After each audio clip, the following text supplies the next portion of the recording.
And together we continue with our 33-day preparation for consecration to Jesus through Mary.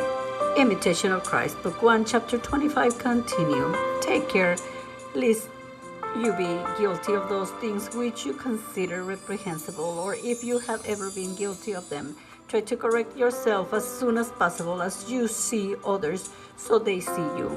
How pleasant and sweet to behold brethren, fervent and devout, well-mannered and disciplined. How sad and painful to see them wandering in dissolution, not practicing the things to which they are called.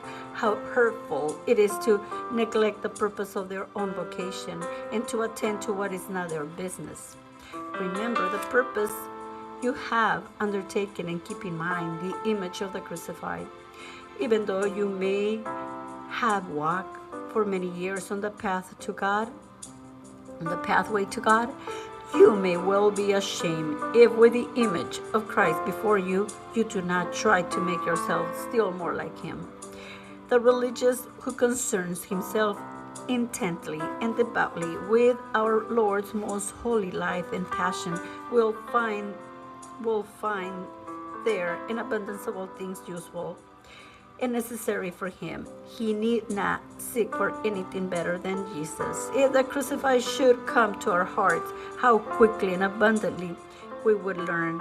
A fervent and diligent man is ready for all things.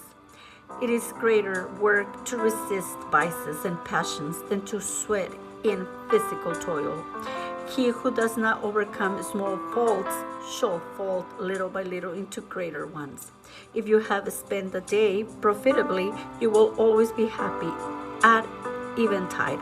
Watch over yourself, arouse yourself, warn yourself, and regardless of what becomes of others, do not neglect yourself. The more violence you do to yourself, the more progress you will make. And I was telling the Lord this morning, I got up at 3 in the morning and I started reading this. And what resonated to me is to be diligent and resist vices and passions. And do not neglect my vocation, because there is an order in God.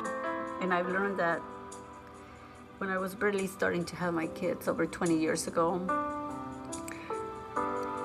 I actually had my oldest, and Dr. Lehman,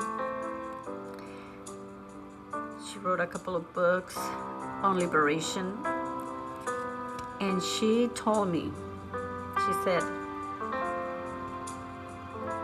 you know, there is an order that you must follow and stay focused.